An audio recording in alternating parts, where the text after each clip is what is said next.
Welcome to Drum and Drummer, a podcast focused on drums, drumming and drummers. I'm George Pickering and that's Ben Winty, and we are both professional drummers in this business we call music. So stick around and join us as we pass the time whilst trying to stay in time. Well, you find everything from, spider's nests to mummified KFC chicken. Win, win, win. That's what we're doing every day, boy. Winning. Yeah? Yeah? In this thing we call life. What 3 wins have you had recently? 3 wins I've had recently. A successful moving of a sofa. Yep. Yeah. Billy had a very good trip to the vets. Yep. And speaking to you. I assume you said speaking to me. The internet I did. went. Yeah. It went speak. And then I saw you smile. So, but that's nice. Anyway, aside from that, do you know what I just realised? That we haven't even done yet, which is mental, because we've been waiting maybe 10 years to do it. Yeah. You know. I had a birthday over the weekend. Born in the 30s. Yeah. Well, I'm only just 30. What are you, 30? 39, but yeah. But the important thing is we're both in our 30s. Yep. There we go. About 5 months. Yeah. And then that's it. How was your birthday? 40s. Yeah, it was great. I went to Dublin. I knew I had to do something for my 30th because sometimes you can forget. What did I do on my birthday that year, you know? And I thought my 30th, I want to do something. But I don't like having to get all my mates together. You know what I mean? So because you don't really like them and you're just using them for political and commercial gain. Exactly. So I went to Dublin, see Fontaines. Give me a gig, Dean. Yeah, exactly. See Fontaines DC. But I did drink every day, all day, every day. And it's now Tuesday. I got back yesterday. And I don't know, sort of half... Well, you're in your 30s now, boy. It takes its toll. Sort of half takes feel its toll. Rough. But it's there's another part of me. Yeah, the little alcoholic bit of me that's appeared going, well, maybe I'll feel better if I have a drink, you know?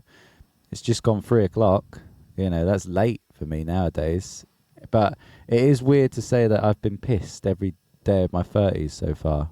But, you know, probably stop that today. Should probably definitely stop that today. But yeah, it was great. But now we're both in our 30s. Do you know what was weird, though? I do remember the night I turned, the night before I turned 30, I went, this is weird, isn't it? I'll never be in my 20s again. Forever.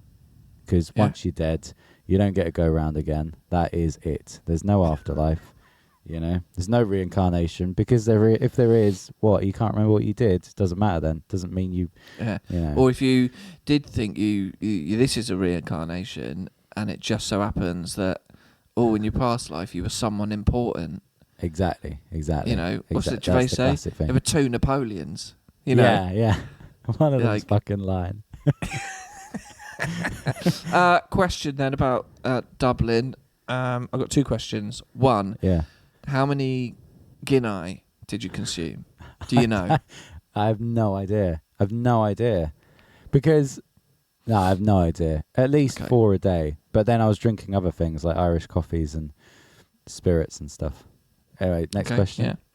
Yeah. Why are Fontaines DC called Fontaines DC? That's a really good question. I don't know. Because all I think of is Washington DC. Well, no. The DC thing is Dublin City. That's what that stands for. But a fontaine, I'm not sure what a fontaine is. And I saw like a few things. It would be like the Fontaine pub, and I'd be like, "What is a fontaine?" So we could pause now and Google it, but I can't be bothered. I'll tell you one thing though. Speaking of Guinness, so I went to the Guinness factory again because it is good, and pint of Guinness at the top, lovely. And this is it. But now you can go into the tasting room and you don't have to pay to go in the tasting room. So the tasting room was hilarious for 2 reasons. One, you go into this bit and there's 2 guys pouring the Guinness like into tiny little shot glasses. And then there was one guy leading the tour and he was doing a talk on it. And I don't know what had happened. They all looked stoned or pissed, these guys, 3 young lads. And they'd clearly got some inside joke and this guy just couldn't keep his thing together and he was just laughing the whole time he was doing this speech. So that was funny. But then he led us into this other room where we had to do the tasting of the Guinness, you know. And this woman's explaining how to do it. She's like, right, first of all, you know, you want to sniff the Guinness, you know. Like, oh, yeah, it smells like Guinness. Smells like Guinness, yeah. Yeah, this is it. And now she goes, just take a little sip and just hold it in your mouth. And before she's even said, just hold it in your mouth for 4 to 5 seconds, I've swallowed the whole glass, you know. And then my brother's with me, and he's like, for fuck's sake, like, here, have mine and see if you can carry on doing what she does, you know. And she's like, hold it there for 4 or 5 seconds. And note that, I drank the other one, you know. So, but, you know, what am I to do? Yeah. Anyway, so... Well, you want me to taste it? I've tasted it. I've necked it. Yeah. Tastes good. Feels good.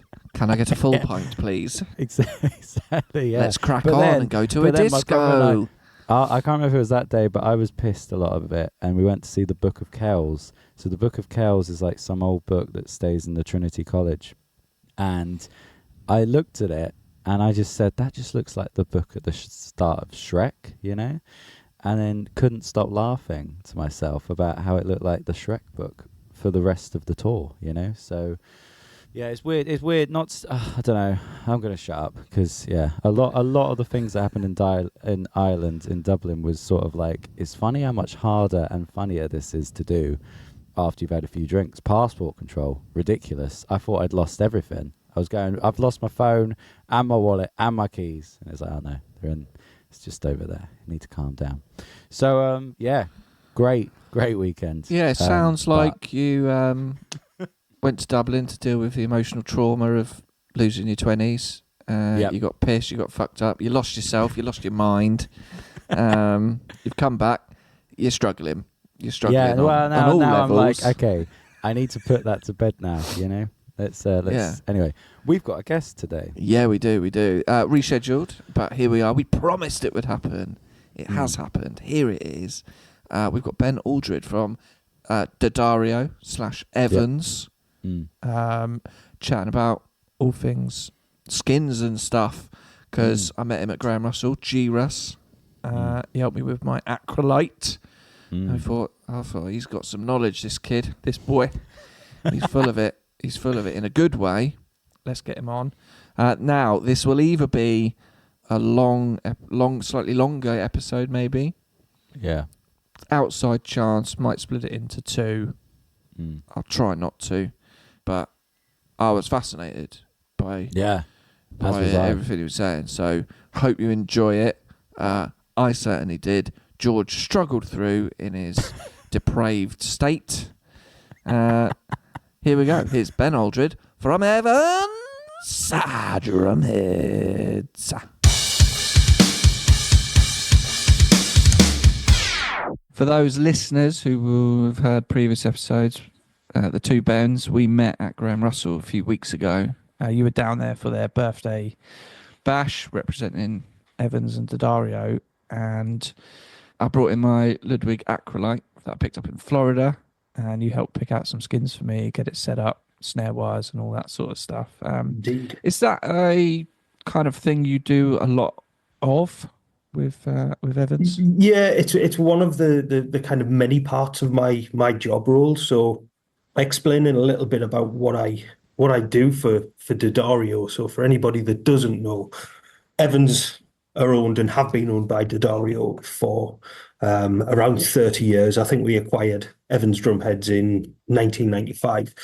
And we can do a bit more on the history side of things if we get onto it. But yeah, certainly in my job role as Percussion Product Specialist, we do a lot of outreach to end users via our retailer network. We also do a lot of outreach as specialists with colleges and schools, the young impressionable drummers that we can kind of convert brands. That's kind of my job. But it's simply put, I kind of describe my job role as like the in-house drum geek. I'm basically the hype man. And then I don't get involved in sales so much. I just get people enthusiastic about our stuff. And obviously, I impart as much of my knowledge as I can to ultimately help drummers. So that's one of the kind of main roles for outreach in my job, is going into the shops and running those kind of tuning events. So with Graham's event, it was a birthday do. So there was lots of different suppliers in house at the same time. But the usual format for my tune-up days is we go in, hang out in the shop all day, and we'll do half-hour booked slots. So, people can book their time slot. We've got half an hour to kind of figure the drum out, find out the drummer wants to get out of the drum. And I think that's how we started at Graham's is, the first question really was, what are you using the drum for? And that gives me a basis to then, use my knowledge of our drum heads and pick something that's going to suit you as a player, but also suit the drum in itself. So for me, it doesn't get boring doing that. I think for a lot of people, they might find it a busman's holiday after a few years, but I don't know. I just find it very interesting to see different people with the same drum using them for completely different things and how we can transform them with different types of drum heads. That's kind of what I like, and I kind of like the challenge as well. Have there been any kits come in or shells come in, and you're like, oh God, this is going to be a challenge? I mean, there's a couple generally. There are low end drums that have come off starter kits, your CBs and your Session Pro kits and all of those old school kind of basswood based horror stories. I mean, to be brutally honest, like drums are fairly simple things. With a decent set of heads, even one of those really low end drums, you can make them sound half decent and acceptable. It's more when you get a vintage drum in and it's either super valuable or it's ready to collapse. It's dry. It's poorly looked after. We've had a couple recently. I think I was up at Drummers Only, and a guy brought in 2 Slingerlands, and they were like they'd been cranked, and these poor shells were kind of pushing inwards, and you could see in the lugs. I'm like, as I take the tension out of this, is this going to actually just collapse? Just into dust. Yeah, I mean the things you find in drums, that's a totally different story as well. You find everything from spiders' nests to mummified KFC chicken. Like you never know what you're going to get out of these drums. But yeah, the worrying part is obviously you're doing it live in front of the person that owns that drum. So if it's showing any signs of a lug box that's just going to fold the shell in, I will always say, listen, there's a chance that this will go wrong. But touch wood, nothing's gone drastically or horrendously wrong in the time I've been doing this. So yeah, I think in general, when people are looking at drums or they have drums or want to buy drums, there's various factors that they look at. What the shells are made of, obviously sizes for their preference, finish, budget. Where for you do drum heads rank in terms of importance to the sound of a drum kit? It's a tough question when you're speaking to kit companies that sell very, very expensive drum kits made out of beautiful, woods. But the way I like to explain it is if you remove a drum head from a drum, that drum doesn't sound, and it's that theory that when you break down drums and you take away all of the fancy woods and finishes, they're pretty simple things. Obviously, the kind of the final polish does come down to the different types of woods and the hardware selection and the depth and all of that. But the sound, the energy that is generated in a drum shell comes from the drum head, and the least sexy part of the drum kit, really. Let's be totally honest with that. But without drum heads, drum wouldn't sound. So if you speak to any of the kind of UK makers, Alan Van Cleef, Gareth up at Highwood, they are really mindful of the types of heads and the equipment that they put on the drums, because that's what's going to ultimately make or break their drum kit. And there's a lot of drums that you see come through the door at these sessions, and they're not getting the kind of head that they deserve on them. And ultimately, then you're not going to make the shell sound as it should. So I would say, arguably, you could say it was 80% of the drum sound comes from the drum head. And you can spend on shells, and you put the wrong head on it, and it will totally defeat the object of that particular drum. Like a bell brass snare with a single ply 10mm head on it. You're not putting enough energy into that shell to get that kind of real kind of bark that you should be getting out of that drum head. So it's really important, I think, to have a good quality manufactured head, first of all, but also then to select the right head for that job. And as an example, I think we discussed this at Graham's briefly, but we make over 25, last time I counted, snare batter heads. Just batter heads, not the difference in diameters, different variations in models. So that's film thicknesses, vents and damping strips, power centers, different methods of coating the heads as well. And some of those heads work brilliantly on some and terribly on others. So it's, figuring out the best head for that job. And then it goes back to the genre, the style of player, even down to kind of the size of stick that player is using to hit the drum with. This all contributes to the sound. But I would say, like, drum heads are, in ranking order, I would put them right at the top three parts of the drum.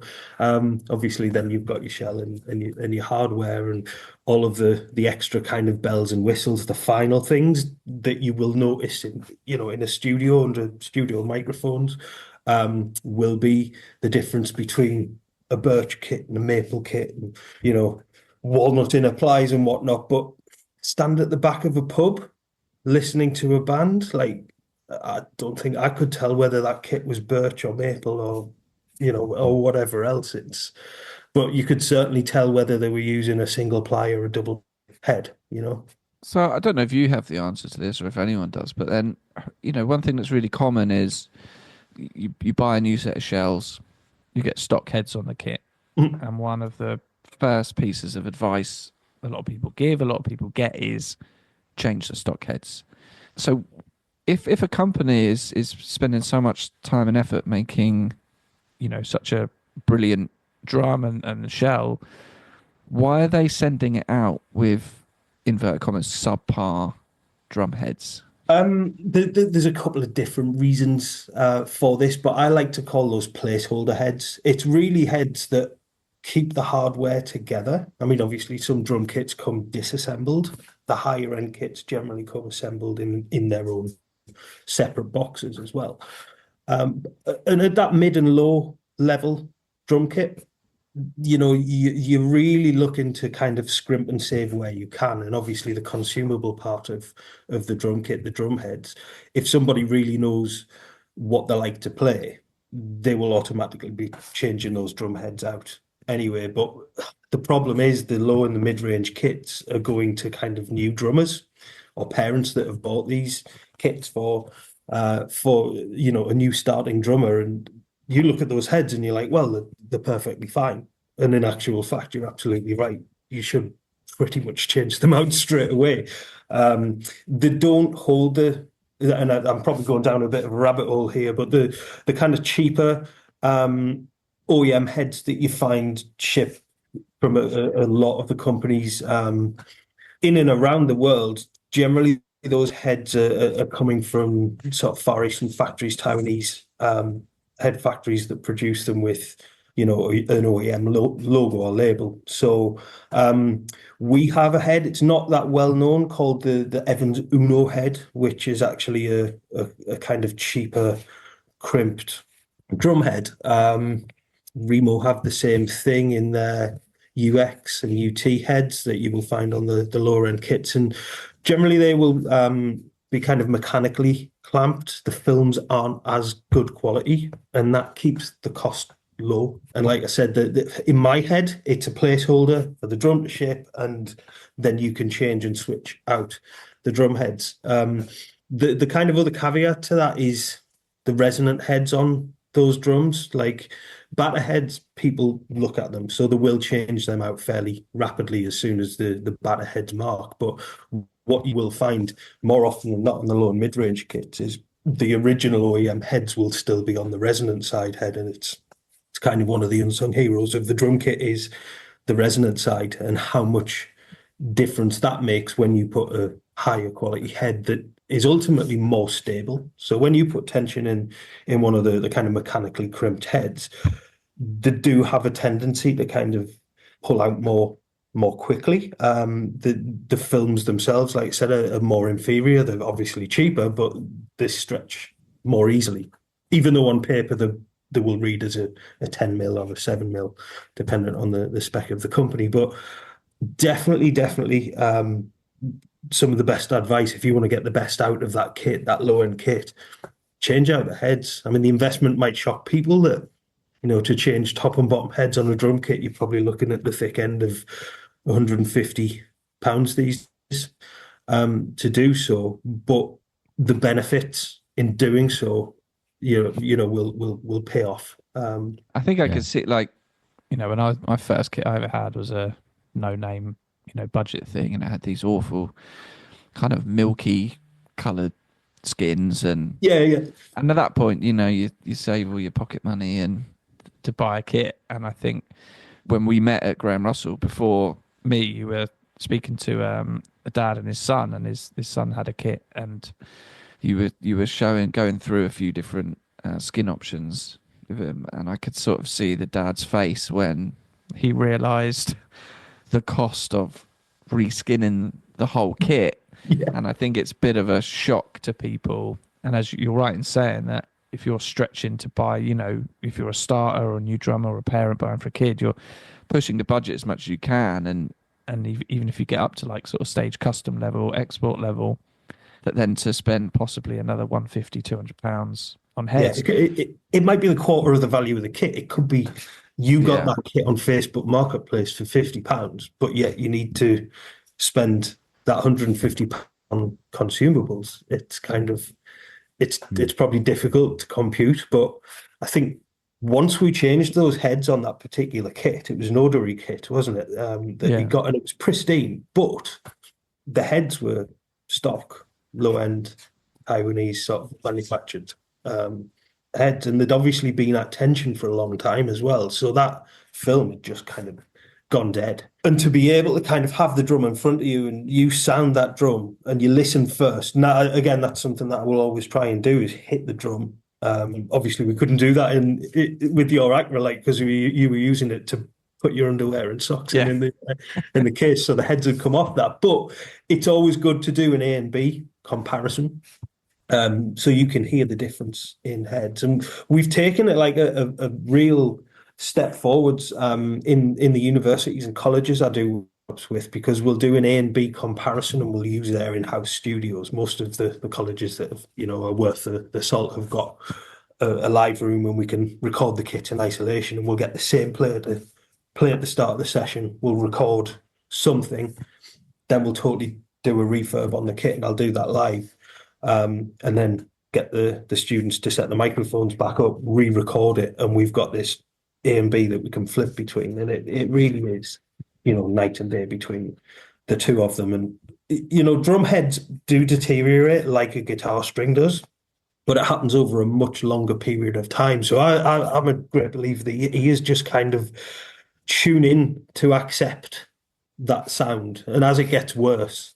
you just kind of accept it, because it happens over a much longer period of time. Where if you're a guitarist, like, you buy new strings, you play the guitar, they're really bright, probably too bright, then they settle in, and then guitarists will play for a period of time, and when they drop off, it happens very suddenly. So they're like, oh, my strings have gone duff, we'll replace them. So, guitarists are very regimented in how they change their strings. But with drummers, it does happen to us as well, but it happens over that longer period of time, where you just don't really notice it unless you're paying attention. And you're like, it gets to a point where your drum just does not sound any good, and you have to go, right, it is time to change now. As soon as we put those heads on, obviously he was like, oh, it's a lot, but you could see him deliberating, and he's like, is it worth doing the resonance sides again? And he ended up buying a full kit worth of heads at that point.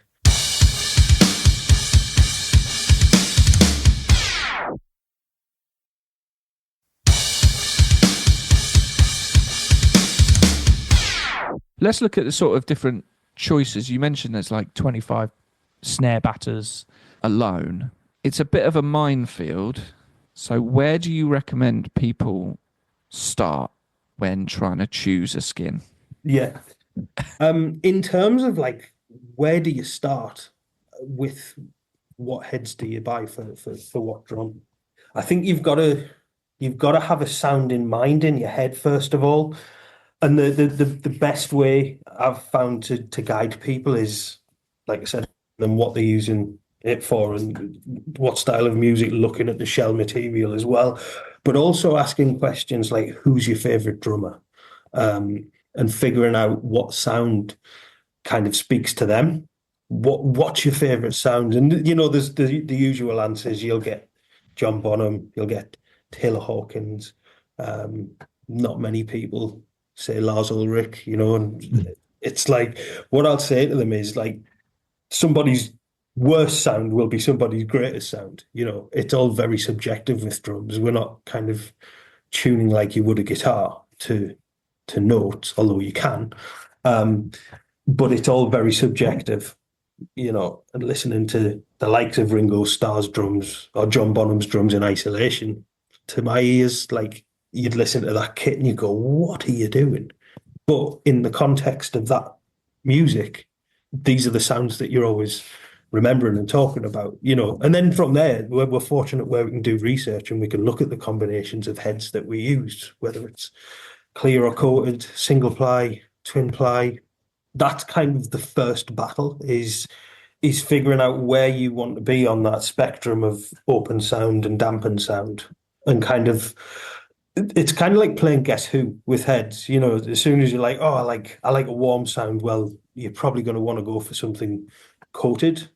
You want lots of projection. You probably want to stick around the single ply route, because that's going to give you a lot more acoustic projection. So say if you're playing in a big band but your kit's not being mic'd up, then you absolutely want to be in the single ply realm, because those heads just have a much higher ceiling volume. But if you're playing close and you want something a little bit more controlled, obviously that gets you into the realms of two ply heads for toms specifically. But you've got to kind of deal with every element of the drum kit as its separate entity.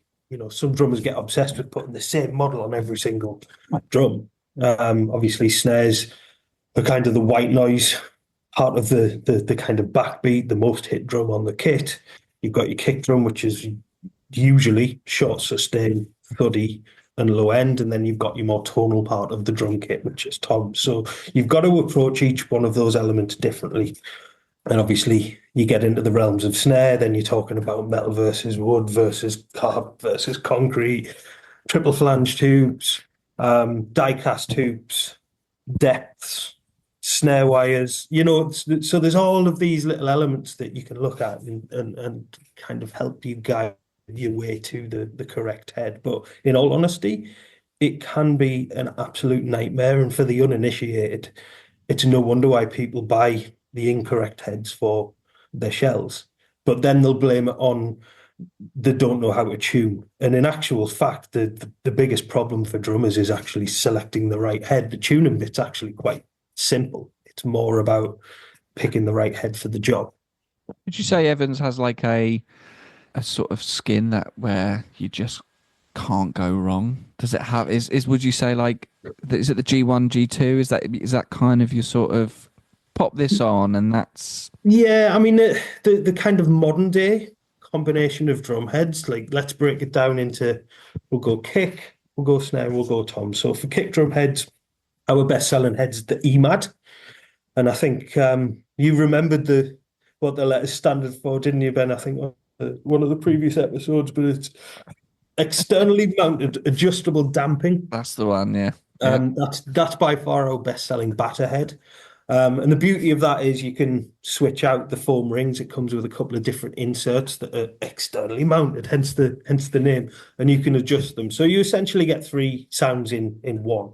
This is the other variant that we didn't talk about as well, is the room that you're playing in. If you're gigging a lot, the difference between a big open function room to a sweaty pub with curtains and carpets. Like, your drums can sound amazing in one room and terrible in the other. But in terms of like an all-round combination of drum heads, like an EMAD on the kick, and we do an awful lot of variants on there. And again, different variants in plies and thicknesses and whatnot. But let's just stick with the classic EMAD single ply.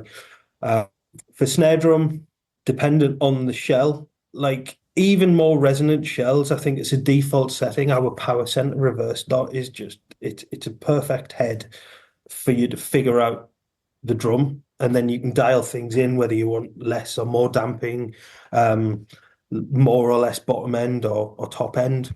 So this is a single ply head with a redot on the bottom of it. And a lot of people look at those heads and they think, right, well, that's reinforcement. It's for heavier hitters. In actual fact, it does more of a job of just focusing the bottom end a little bit without totally killing the sensitivity of a single ply head. And that will give you, in my opinion, the truest sound out of most shells. If somebody's playing a bit of blues, a bit of grindcore, and everything in between, like, it's a really great all-round head. And also with it not being pre-dampened, that allows you to dampen it if you need to calm it down. And I'll always say it's better to chill overtones out than to completely erase them, because there might be a situation where you do want overtones and you can't add them to a pre-dampened head. So combination on the underside of the snare side 300 is a 3mm head, and that is just the kind of Goldilocks scenario of it's not too thin, it's not too thick, it's just right. In terms of that head, snare side heads are their own beast. You couldn't put a G1 on a snare side. I mean, you could, but what will happen is that head will keep too much energy in it. And this is one of the light bulb moments I probably learned at the shop, was varying the thickness of the resonant side head on a drum.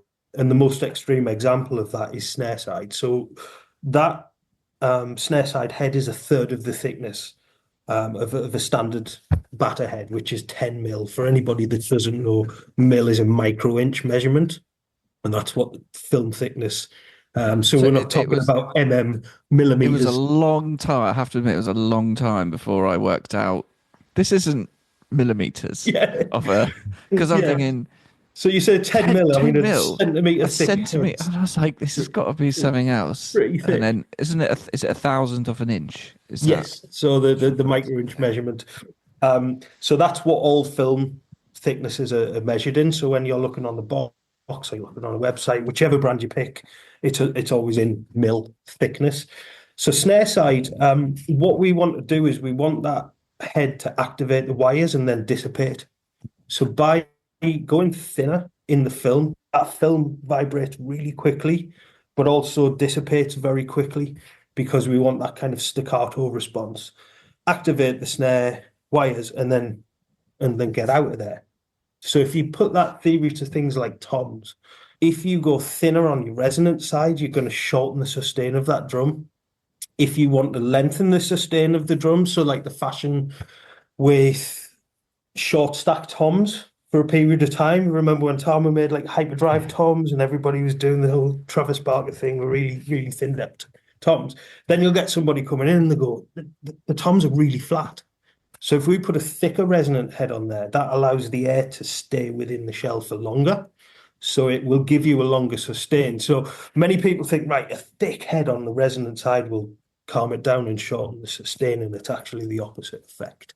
And learning that helped me a ton of drums that I was trying to kind of get the best out of, or remedy kind of that one dead tom in a trio of three that you're playing around. You get beautiful resonance on the 12, the 16 sounding great, the 13 goes, and you're like, right, how do I fix that? So, you can vary those kind of problematic drums by the resonant side and how thick or thin the head you put on that. But I've gone off on a bit of a tangent there. So the 3mm head on the snare, that is designed to get those wires activated and then dissipate, and that's that really thin film that's going to vibrate very quickly and then stop.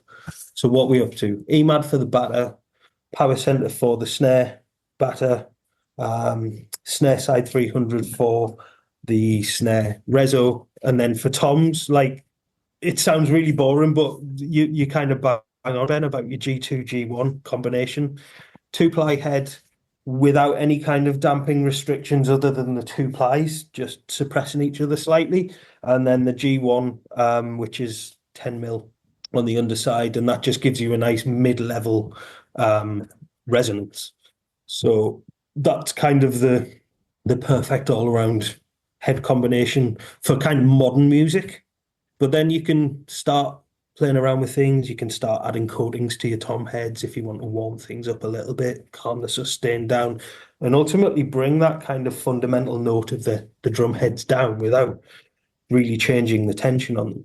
So by adding coatings to films, this, in my head, gets really interesting, and it probably sounds boring the most, but adding a coating, a standard sprayed coating to a film will add around about 3 to 4 mil more thickness to that drum head. And if you tap a clear G1 and a coated G1, the kind of note off the drum coming off that head will be noticeably lower in pitch. And again, that's because we've added mass to the film, so it moves a bit more slowly.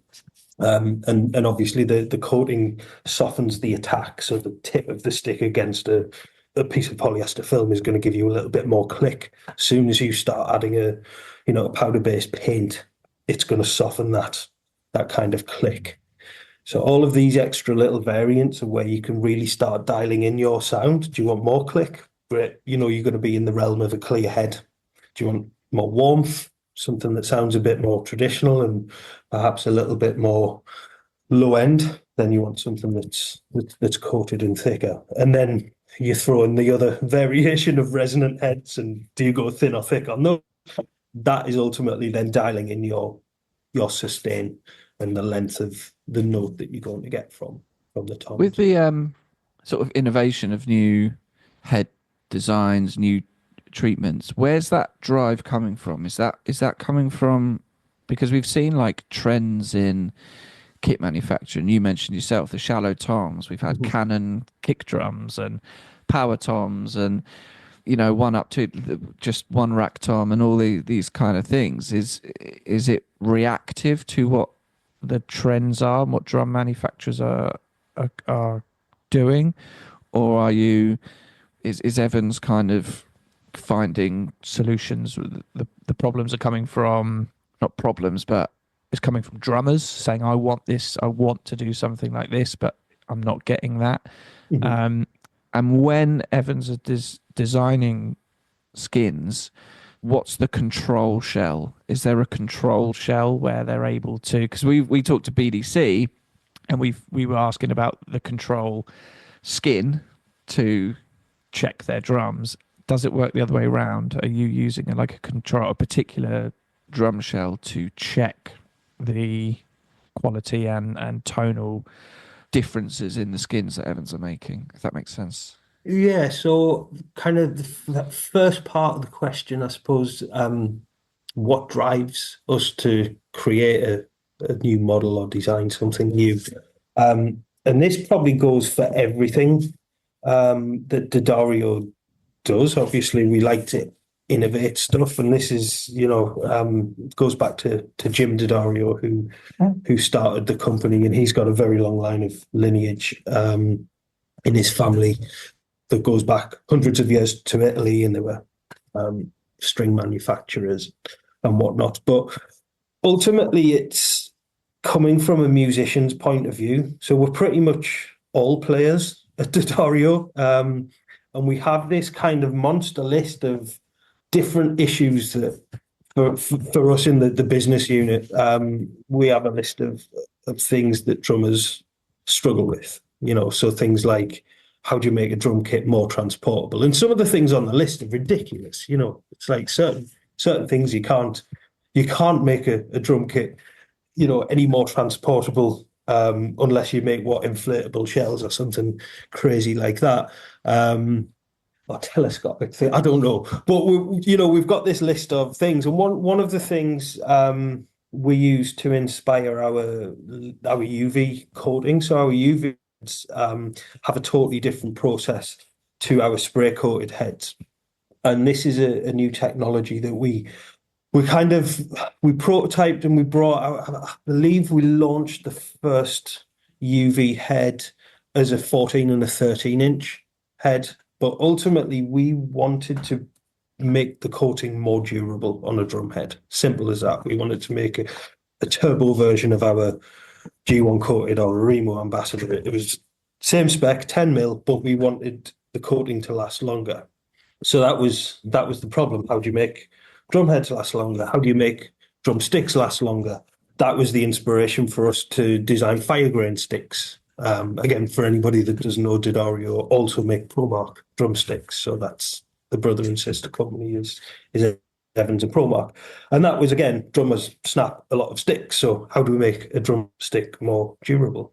So we go on a research tangent and we try and figure out things. And usually it will come from innovations from other totally different categories. So fire grain was inspired by a technique called shosugiban, which is a flame treatment that the Japanese have used to flame treat cladding on houses for hundreds of years. We then noticed that Louisville Slugger made a baseball bat that was flame treated, and we're like, okay, you hit baseballs with a piece of wood, repetitive kind of strikes, sounds kind of a bit like drumming, and we found that if we flame treat a drumstick, it makes it last longer. Same with the UV coating. I believe it was the car industry. They started using UV coatings, which gives you a really consistent finish. But the real key thing with UV coating is how much harder wearing that coating is. So rather than it being a sprayed coating, it's an ink that we screen print onto a film, and then we cure that with a UV light. The old process involves a spray booth where we spray our standard clear heads. We then have to bake them. We have to dry them for a period of time. And New York's temperature can vary dependent on the time of year, like really quite drastically. So that curing period can be anywhere from, I think it's between 3 to 7 days, dependent on the humidity in the factory at the time. But that UV coating, we were blown away by not just how durable it was, how much quicker the manufacturing process was, how much cleaner it is. And obviously, when you're involving paints, you've got to be mindful of overspray, and you've got to, recycle any of the waste responsibly. So we got really lucky with the UV processing, how many advantages there is to that process. And I wouldn't say it sounds exactly the same as G1 and G2, our UV1 and UV2. They've got kind of their own unique tone to them. And we certainly don't want to alienate people that love the standard coating, especially when you get to the brush players. It's all about kind of feel, and they perhaps a little bit more grip with something like a sprayed coating. So that is a much rougher coating.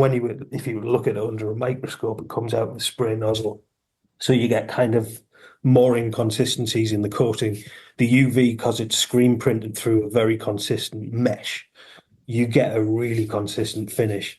But then the process and just the material that we actually use to create the coating lasts longer. It's a bonkers head. And it gets to the point where is it maybe a little bit too good where we're going to sell less drum heads because the coating is lasting so long.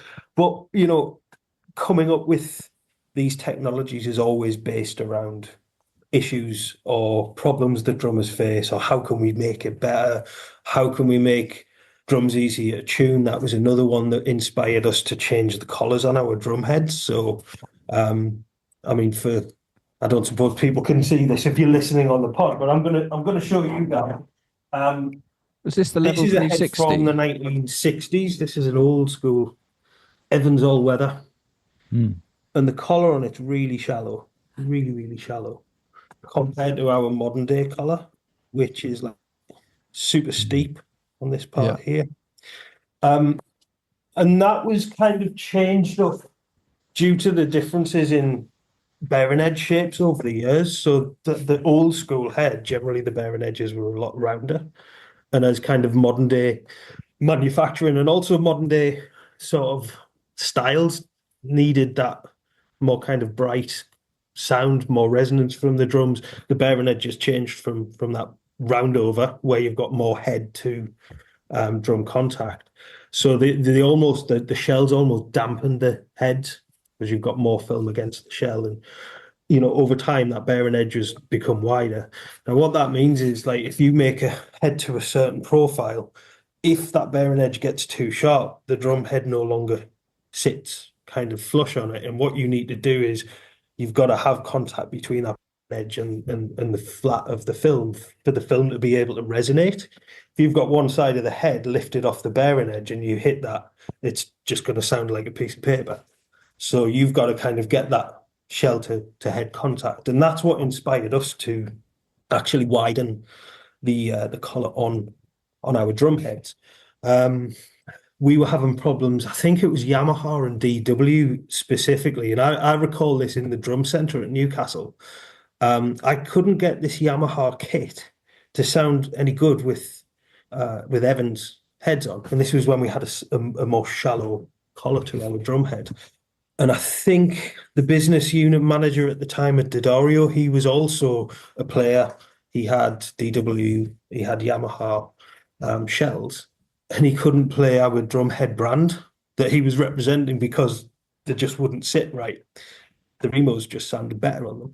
So we went down this whole route of redesigning the collars on our heads. Now, when we do that, and this might segue nicely into the second part of your question, Ben, is when we change the collar on the head, it might sound like a really small design change, but we have to go in and we have to change the machinery.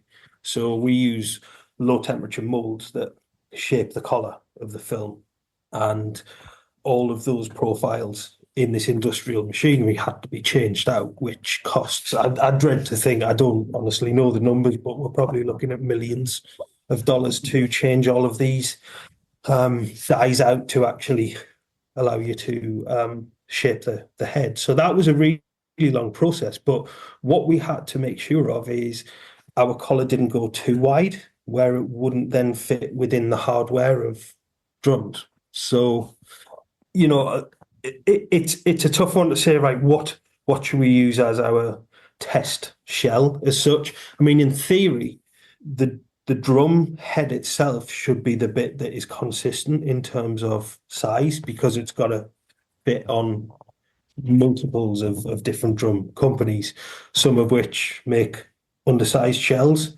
But the key is it fits the hardware on the outer part as well. So you've got this puzzle where it's got to fit the shell, but it's also got to fit within the kind of tensioning hardware. So it becomes a little bit of a conundrum. I think the only problems we had with the 360 collar going wider were on out of round vintage drums, and it was a certain type of wood hoop. I can't remember exactly which one it was, but again, the wood hoops have a slightly generous profile for them to fit into. So these are the things. We've got to be like the standard in terms of shape and size, and then the drum companies can mess around with their shells. So Sonor are known for having a slightly undersized shell. And again, that's the same theory of the level 360 collar, is so their shell fits on the flat of the drum head and allows it to sound more easily. So yeah, I don't know whether I've gone off on a little bit of a tangent there again, but this is ultimately amazing. our bit has to be the standard measurement. Yeah. And then the drum companies can go. Yeah, you can all fit to us. Yeah. Yeah. Yeah, sod ya. Wow. Yeah, exactly. No, but man, that's why should the consumable part be, doing things crazy and wild and different? I mean, look at some of the old Premier drums, which were, pre-internet sized things with 11 3/4 inch diameters or whatever they were. And, people are still trying to use them, and they're difficult to get hold of. At the best of times, you pay a premium for them as well. And sometimes you look at those and you think, it's nice to play vintagey stuff, but would you not just want a modern kit where you can just go into any shop and buy a standard diameter drum head, whatever brand it is. But generally, we will use that same diameter. It's very precise in terms of when we cut and we shape our drum heads. From diameter to diameter, we never see any variance in that because we're using very, very standardized industrial equipment.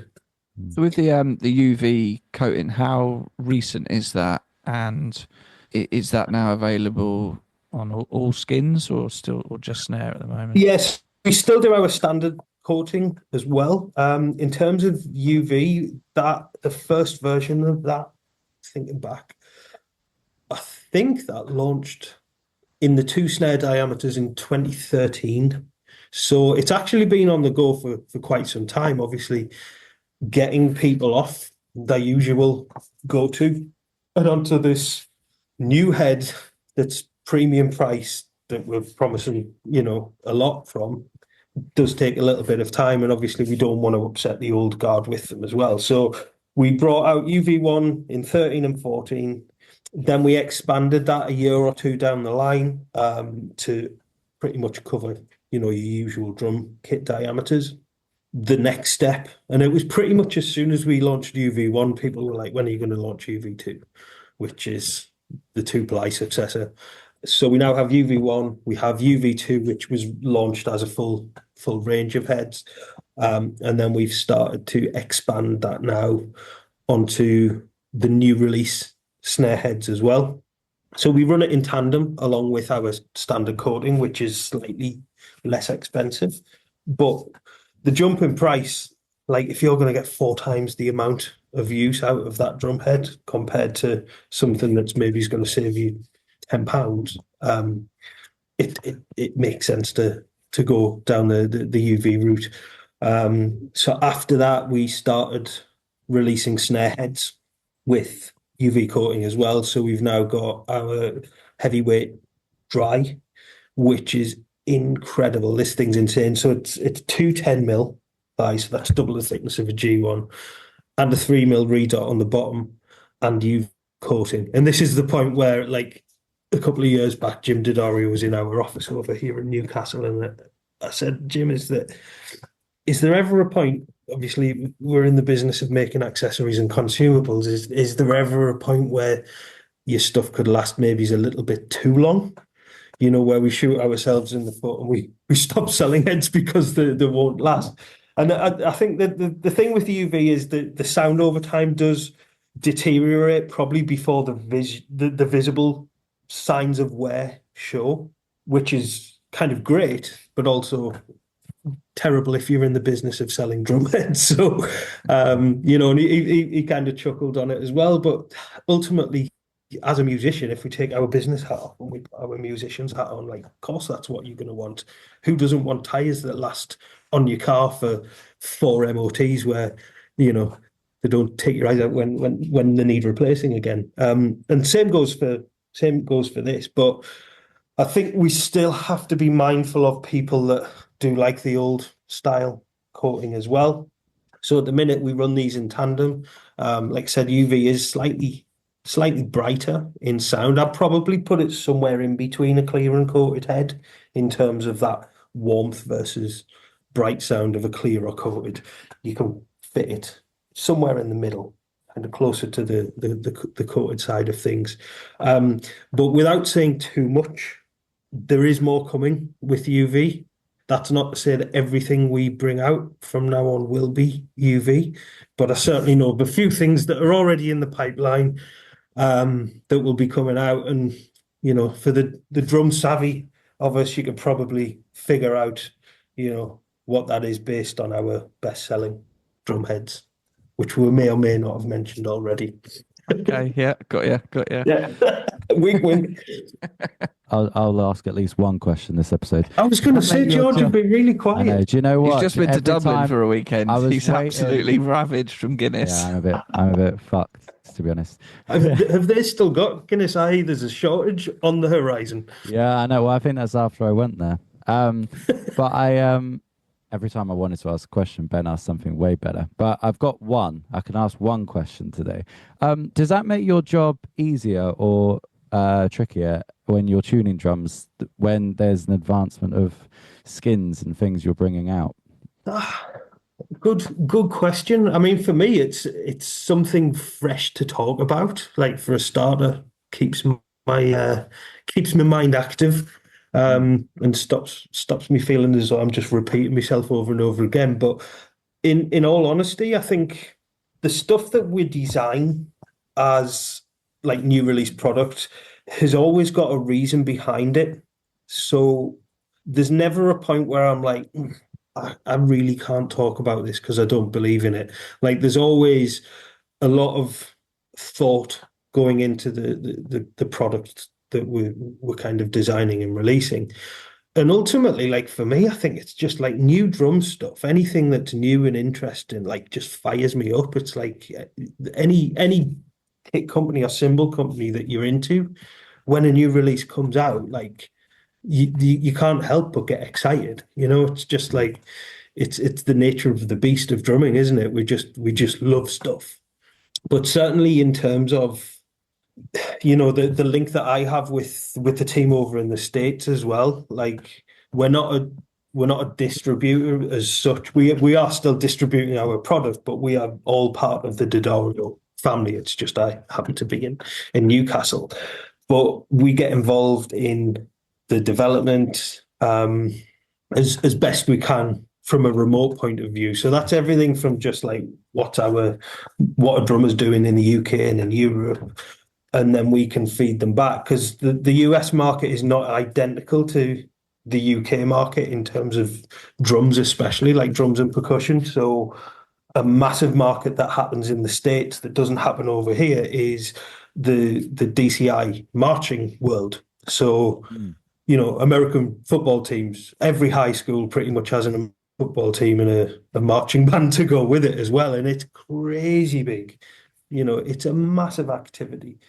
But there's a handful of DCI bands in the UK and Europe for that matter. You know, it's not really something that has the size and the hit that DCI marching does over in the States. So we're able to kind of share our different markets. I mean, we have things like Pipe Band in Glasgow, which is a totally different kettle of fish to, you know, the DCI marching world, and they're looking for a totally different sound, completely different thing.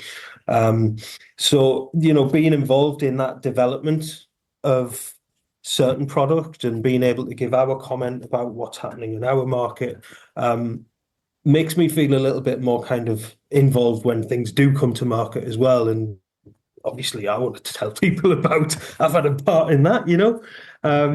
But, you know, it's a really, really inclusive company in terms of listening to all of our kind of global partners and figuring out how that new product is going to work in that particular market. Not so much in like the rock and roll world and, you know, just pop music in general. You know, it's all pretty standardized regardless of where you are on the globe. But it's when you get into those specialty subjects, that's where kind of things can differ. You know, we've got a very, very vibrant orchestral scene in Europe in general.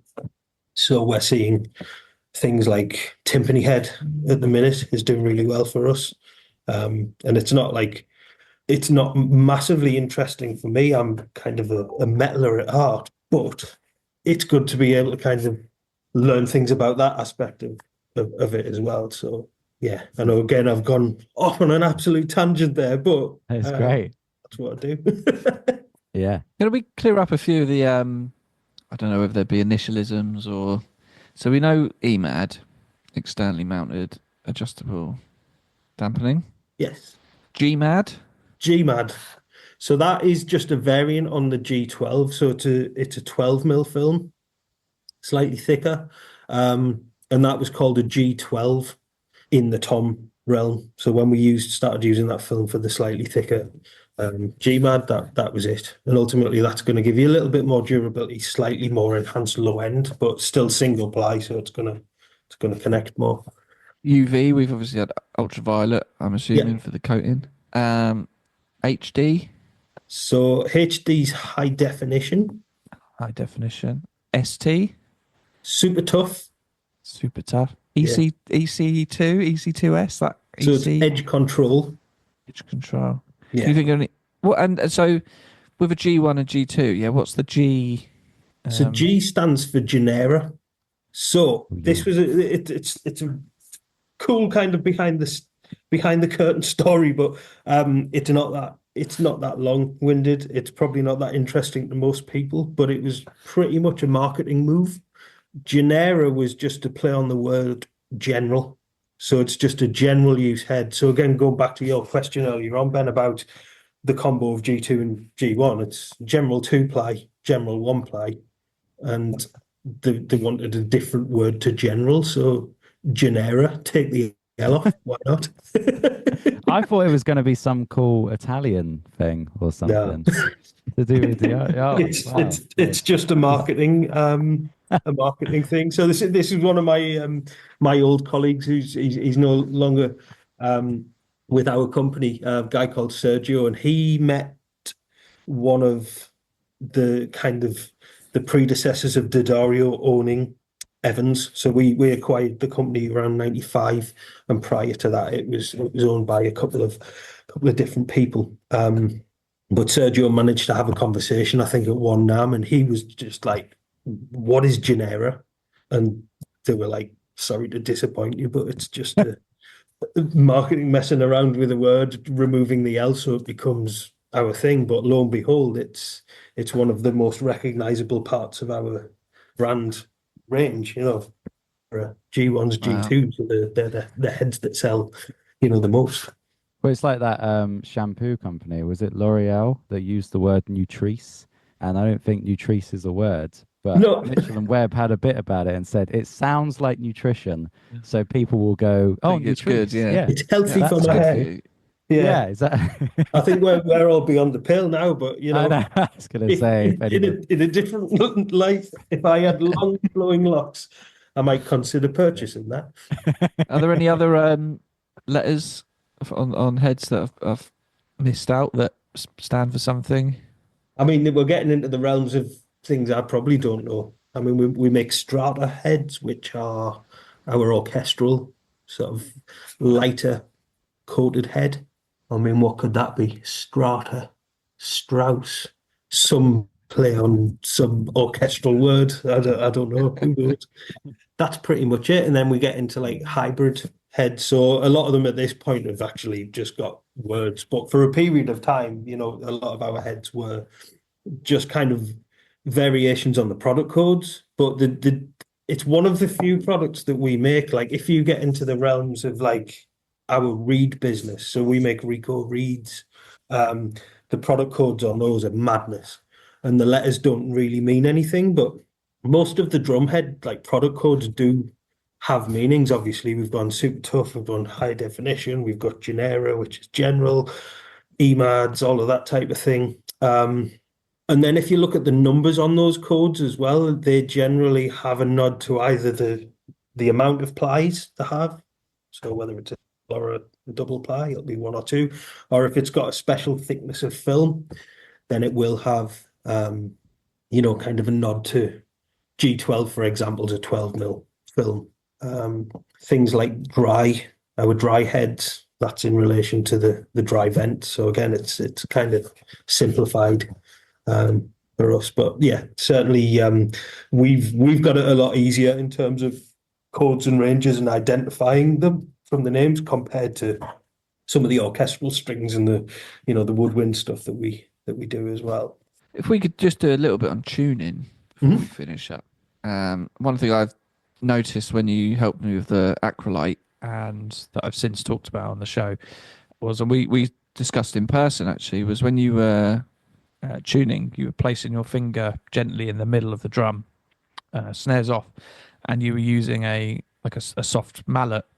And in person, we discussed the pros of that. I don't suppose you wouldn't mind going over your method and reasoning for doing that, just for the listeners. Yeah, so it's probably the easiest way to describe it is like the end goal is we want to equalize the head. We want it to all be vibrating and not conflicting with different pitches at different points of the drum. So I never really tuned to an exact note, and we'll get onto that a little bit more towards the end of that process. But my goal is making sure that everything is kind of pulling equally onto that head, and the tension is going into the film equally. So by placing your finger on the center of the drum, I mean, you could do this as well with, a piece of tissue or a slice of EQ pod or moon gel or whatever you want, just to dampen it out, and that just stops the whole surface of the head from kind of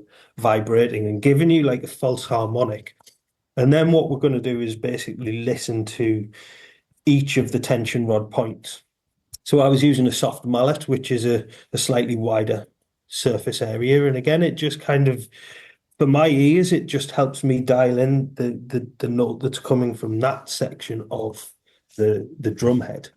And the way that I like to describe it is like, as we're taking things up the pitch, and maybe we'll start a little bit earlier in the setup, we finger tightened everything down, right? So we just made sure that everything was, using our muscle memory, was at the same tension. So we just went around each tension rod just until it was finger tight onto the tension rod. And then we just did a mechanical turn of a half turn on each tension rod, working across the lugs. Everybody knows the technique. But we're doing so to make sure that, one, we don't forget where we've been already, and we don't put a turn or two turns on that and none on this one. We're just working sequentially just so we can remember where we're doing it. Just while we take it up and we put those initial larger turns onto the tension rods. And then we did it again. I think we took it up one full turn on the batter side. And that would have got us to kind of a mid-tension. So this is using tension rods that have got a normal pitch to them as well, not a DW, which has got a much finer thread where it takes, 2-3 times the turns to get the same amount of tension on that drum. But because we've added that same amount of travel on that tension rod, and we've kind of torqued it with the same hands, we always use our right or left hand, whichever one you choose to. Because we've torqued it down, we've added the same mechanical turn sequentially on that. In theory, that drum head should be close to being in tune anyway. But the point of putting our finger in the center and using the soft beater is really to dial it in and equalize that head. And at this fine tuning point, think of like the drum head, and you've got a central dot. And the ultimate goal is we want that dot to stay in the center of the drum. We don't want to pull it and deviate it to one tension rod or the other. So it becomes, this fine tuning is just a balancing act of pulling that virtual dot into the center and keeping it in the center. And if we can do that, then that means the drum's going to sound great. We're not going to get any weird overtones. It's not going to be too ringy, but it's not going to be super dry either. We're just going to get a nice balanced tone, and we're going to get that shell to resonate without any conflicting harmonics. So muting that center, tapping around each tension rod. And at this point, you can just work clockwise or anti-clockwise around the drum. And don't get like fixated on one tension rod. That's like, I think a lot of drummers give up with tuning because they get frustrated and they're like, well, I'm turning this tension rod and it's not doing anything. If you get a problematic tension rod where you put a quarter turn in and the pitch does not move at all, move over to the opposite tension rod. Like 9 times out of 10, you'll find that is probably going to have more of an effect on that side of the drum head, and that will pull that part into tune. But if the opposite doesn't work either, just work around the drum, keep moving on, and eventually the drum head will kind of find its way if you just fine tune everything. But ultimately, you're just looking for the head to sound at each one of those tension points. You want it to give you that same harmonic. And by putting your finger in the center and using the soft beater will just help isolate that particular section you're focusing on. But like, one of the biggest tips, really for people to take home is like, don't get frustrated on that tension rod and just move on. And eventually the head will kind of pull itself into true. But yeah, imagine that virtual center dot, and the end goal is keeping that and remaining that center dot in the middle. I had a good way to think of it was a drop of water hitting the middle of the drum, and you want that drop to hit in the center, and then for the ripples to reach the rim of the drum at the same time. All at the same time, yeah.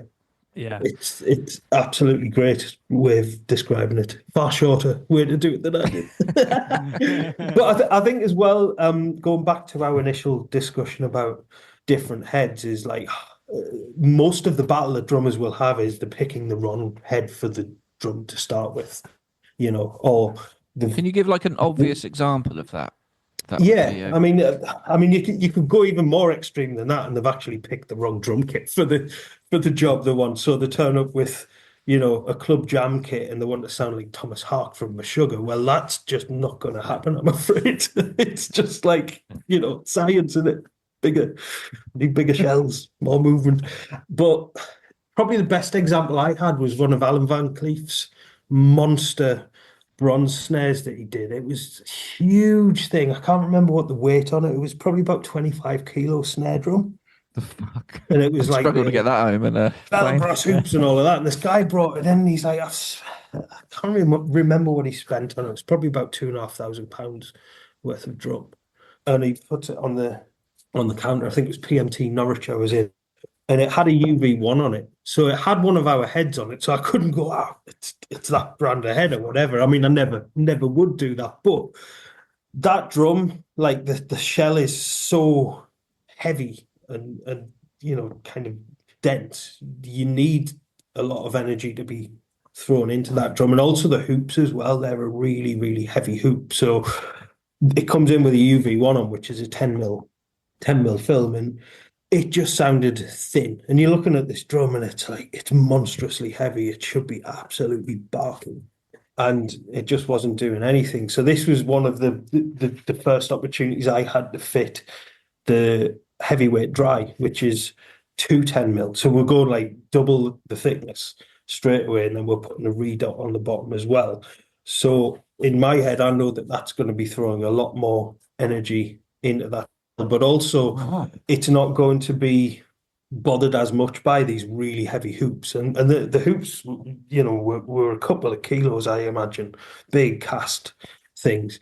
So you put that on a single ply head, everything's just going to kind of choke up, and ultimately the energy is going to go straight out the drum. It's not going to do anything. But you put this double thickness head, hit the drum, and it's just like the shell. You can hear it. Usually as well, if you sound a drum with the snares off to start with, when you've dialed it in, if you hit a rim shot with the drum at the same velocity when you're tapping it, and then you just hit the rim shot and you hear the shell just open up like that, that's when you've kind of nailed it in terms of tuning the drum. If you can get the shell to resonate, that's where you're going to get the most out of the shell. It's where you're going to get your projection from. It's where you're going to hear the character of the drum and what it was originally designed to do. So that was probably the best example of it. But also things like resonant heads and snare wires can massively make or break a snare sound specifically. And I mean, wires is probably another podcast in itself if you wanted to go down that geeky route. But your snare wire combination, making sure that your reso head is kind of refreshed as well is massively important. I mean, the reso head plays a different role on a snare to what it does on the tom, as we've already spoken about. But you can choke up a snare sound by over tightening the wires. I think we might have done that on your Acrolite just to show as an example. But half a turn too much kind of flattens the drum out. Half a turn the other way, and it sounds like the drum's full of rice. So it's that balancing act, making sure that the wires are aligned, making sure that the wires have actually got some life in them as well. So if you pick up an old set of wires, and I did this at a college session at Cheatham's last week. I was over in Manchester at their school, and they have amazing facilities, but most of the drums were in like really, really bad nicks, and it was mainly down to the snare wires that were on them. There was wires missing. There's a chance they could pierce the resonant head, but really, when we were taking the wires off and you shake them, and the wires are just dull, and then you pick up a new set of pure sound wires and you shake them, then they're just zingy, and they've got loads and loads of energy as well. So again, it's another one of those unsung heroes that you need to consider when setting up a snare drum specifically, is inspect the wires. And it goes to the OEM question you had at the start about cheap drum heads. Like on some of the higher end snare drums, another place that money will be saved is within the snare wires themselves. So they can be poorly soldered. The coils might not be in line, so you don't get a nice consistent sort of fizz from the wire. And again, you put the right wire on that drum, it will work, and it will give you a better snare response and, ultimately a much nicer sound. But if you put the wrong wire on there, say if you put a 40 strand wide wire that isn't designed to fit on that drum, it might have a really, really narrow snare bed. Those outer wires just aren't going to sit right on that resonant head. And again, you'll have no way of controlling those wires. So like I said, that gets into a different realm again, which we can always go down the snare wire route. But I would definitely say to people, check your wires. If you haven't replaced your wires before and you've had the drum for a couple of years, it's probably time to get those changed out as well. Wires are at tension. The coils do stretch over time as well, and you can thank us for it later.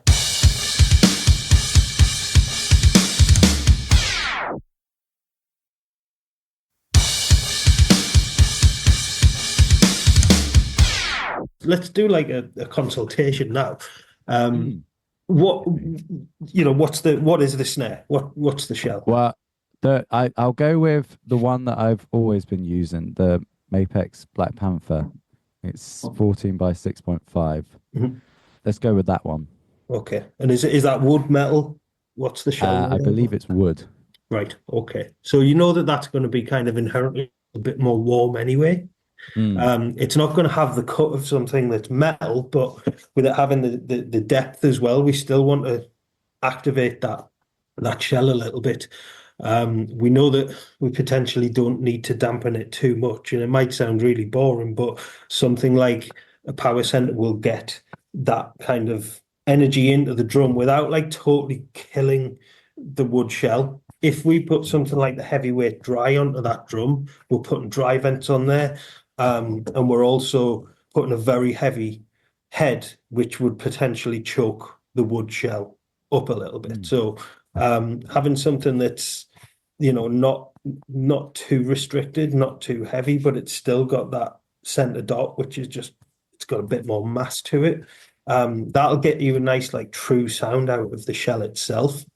And then just making sure that you've got, a decent snare side head on it. I know we said we change resonant heads on toms every 4 times we change the batters, but snare side heads, you probably want to inspect it every time you change your batter because it's 1/3 of the thickness.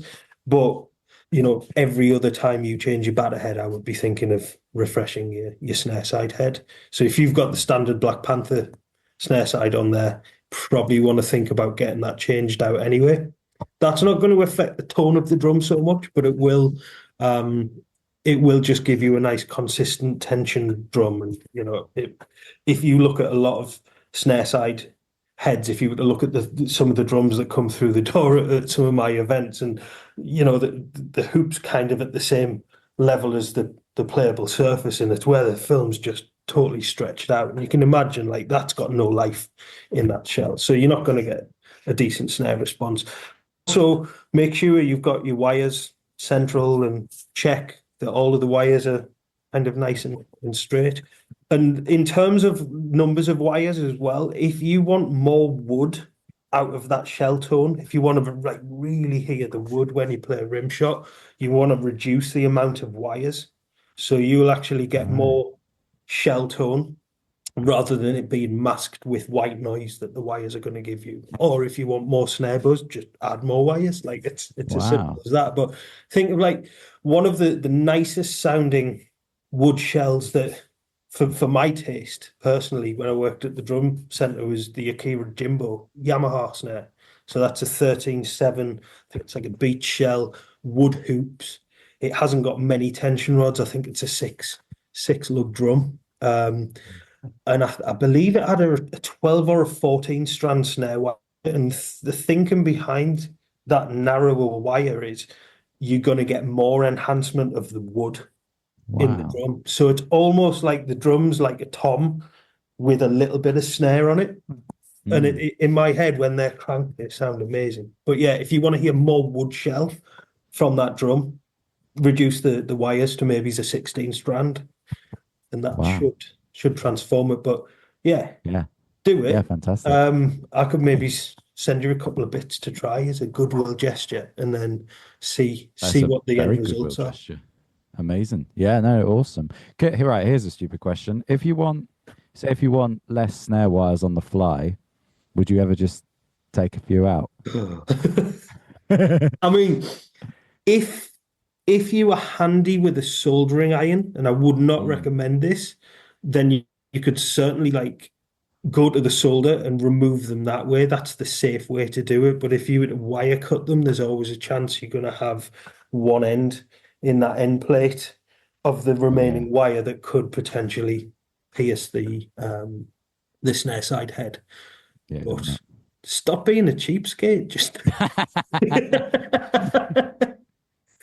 no. I think inherently drummers we do get a little bit hoarderish from time to time, and certain drummers like you'll change the heads on the drum, and they'll be like, "Can I have my old head?"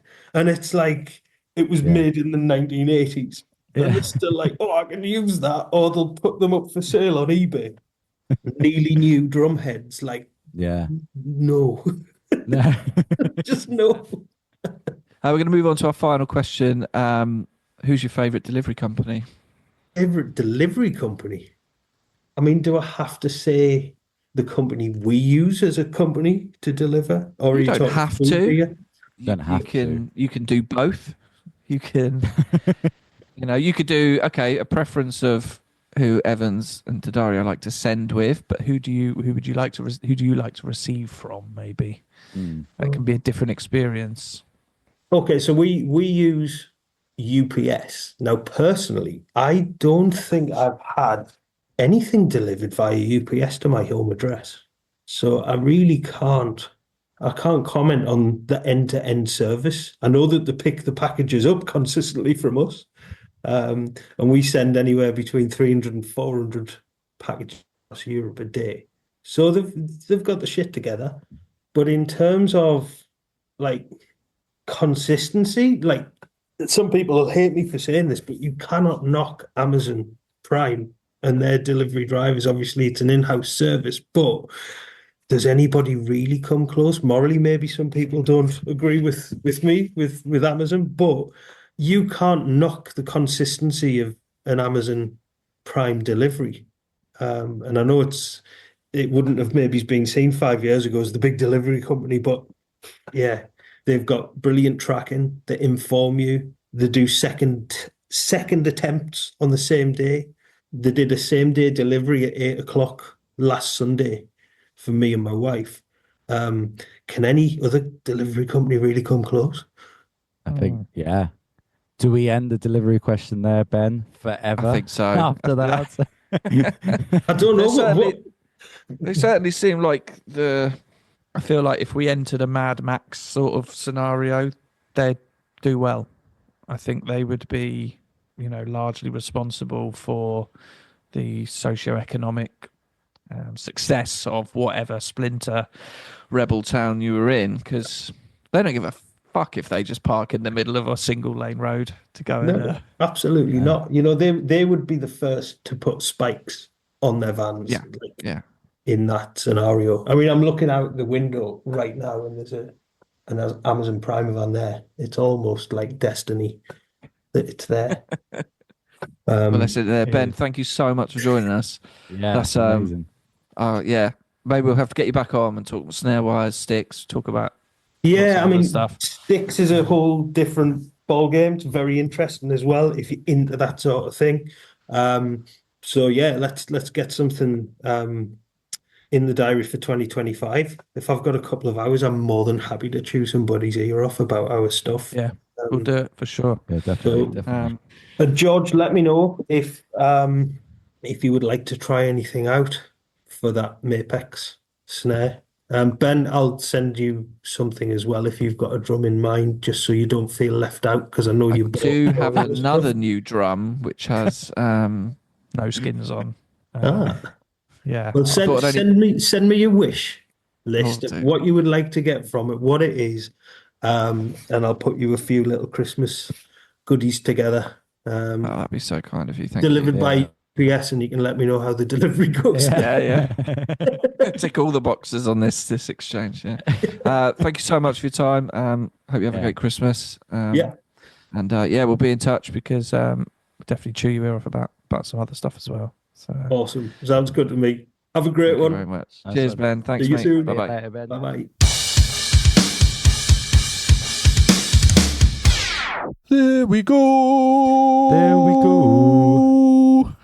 Like, Lovely. what is the phrase where it's like, if you talk, you don't learn anything. If you listen, you learn stuff. I don't think that's the phrase verbatim. No. Obviously not. No. But something like that, innit? I just there was no need for me to say anything. Everything you asked in the first, I don't know how you'll edit it, was 4 hours. Like, yeah, I was like, well, that was better than what I was going to ask, and you were so quick with another question. So after a while, I was like, I'm just going to sit back and watch. It was almost like I was just a listener on the podcast, you know? Yeah, you But had a it was VIP great. seat. VIP seat. Really did. Yeah. Did. Unedited version. Fantastic. Amazing. Yeah, knowledge. fantastic. So, hope you learnt something. I certainly did. And hopefully we'll get him back on because there's plenty of other stuff to talk about. We had a gig, didn't we? Oh, yeah, we did. Yeah. We had in a London. decade. In London, West London. Have you sent my Notting Hill. invoice for that, or do you want me to do it? I've done it. Cheers, for mate. you. I was in Yeah. Dublin. Yeah. Couldn't even see my phone, let alone Balls deep in a pint of Guinness. Did you put the balls in? Can do. We had a corporate Christmas party at the Museum of Brands. That was an interesting place, wasn't it? It was. So it was. if you've you know what brands are, and if you've ever wondered, is there a museum? Not Russell and Joe. No, it's not a museum about them. If you ever wondered, like, is there a museum about Purcell, the evolution of the brand Purcell, Oxo, Bovril, all that sort of stuff? Yes, go up to sort of Notting Hill way, and there's a museum for you. Exactly. I'm going to London for the day. Cool. What's the best thing I could do there? Well, there's many options, but the best you want, the Museum of Brands. So, a couple of things of note about this gig. One, single yellow line outside the venue. We parked up, didn't we? Tricky thing, and I'm sure a lot of people have experienced this in London. Parking is either shit or expensive. Permit zone on the other side of the road till 6:30. We had to be set up in soundcheck by 6:30. You've got to weigh it up. Do we drive around, try and find a space, try and find paid parking? Yeah. But you're losing a lot of time. You end up with the shit evening traffic of London far away. Or anyway, what we decided was to just each stagger a bit, and George and Archie put in the main shifts, and just stick the hazards on and wait outside. Yeah, for an hour and a half. Yeah. For an hour and a half. Which was actually lovely because obviously I was playing bass because you were on drums, and I just stood out there watching the world go by. A woman was hoovering leaves beside me, and then I got in. Neil had set up my bass, I won't call it a rig, but bass and amp better than I have ever set it up, you know? I was sort of, because it's a bit like, you know, the drum kit. Oh, should I set up your drum kit? No, do not do that. Whoever you are. Get away. You know, unless you're Ollie Middleton, you know? Other than that, get out, you know? Yeah. But, well, your bass rig, you don't care, did you? I'm like, you didn't even bring your in-ears. That's how much you didn't care. Yeah. which was a, you know, a serious mishap. Mishap. On my part. Yeah. Because, you know, a small room did not deter you from whacking your crash cymbal, you know what I mean? So, no. Yeah, well, I got a lovely ACS Customs in, mate. It I sounds know you beautiful do. to I know me. You do. So I'm just deafened. And I said, you could borrow my old Apple earphones to use. Yeah. And you won't use them. I said, why won't you use them? And you went, fucking state of them. They're orange. They're like brown. So caked I was like, yes, they're gig hardy and they're just Yeah. boy. Yeah. Yeah, I'm a waxy boy. They call me the candle. They were too much. I think if it was a little bit, They call I me think Luminaire. I'd go right. I'll go to the bathroom and clean them a bit, the toilet. But I was like, it's too much. You need to get proper in there. Yeah, too much. Other things of note. We went to a lovely pub. We had a lovely meal. The Night of Notting Hill. It was a nice. It was a good find by you. Good because it was like busy. You know, it was like quite a busy area, and you think we go in, could get a table, no problem. Lovely vibe, lovely atmosphere. Staff were on it. Great food. Great pizza. My God. Cracking burger for me. Mm. And even had some pudding as well. A chocolate mousse. Yeah. Let's talk about the chocolate mousse. So you ate your pizza very quickly, and you instantly went, I could eat another pizza. Right? You didn't order another pizza, but me and Neil were looking at the desserts. He was corset-eyed up the tiramisu. And I was like, chocolate mousse with a bit of salted caramel. Yes, please. And the mousse came out. Its presentation was slightly interesting. Yeah. The only way I can really describe it is that of imagine a park. Imagine a dog has fouled on said park, and a bike has kind of gone through it. And so then there's been a bits of grass and a little bit of plantage kind of caught up in the dog feces. Yep. Picture that in a sort of ceramic plate. Yeah. Because there was even bits of grass. Well, yeah, and there was a little, little bits of green grass, a little bit of an edible plant, and the way it was sort of smeared onto the plate, it just looked like an old dog shit. Yeah. Thankfully, didn't taste like one. Thankfully, it was a delicious mousse. Yeah. But that was nice. And the other thing, a couple of other quick bits, because it was a bit of an odd gig. It was a bit weird. That tall guy in the shirt. Oh, what a cunt. I was waiting for you to talk about him. Yeah. What a cunt. Being an absolute bellend. Yeah. He was enjoying himself. For me, he was sort of the guy who in the company who tries to be funny, doesn't always land, tries to be friends with the ladies, but they don't want to fuck him. But that doesn't deter him from trying. He tries to use humour and that to sort of, but ultimately they're batting him away. He sees the Christmas party. Well, if they're pissed, I'm not saying he's a rapist.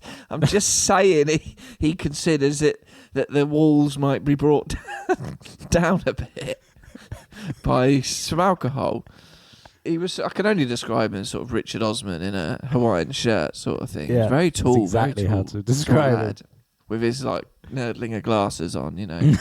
And we're packing away, right? And then all of a sudden he just comes over.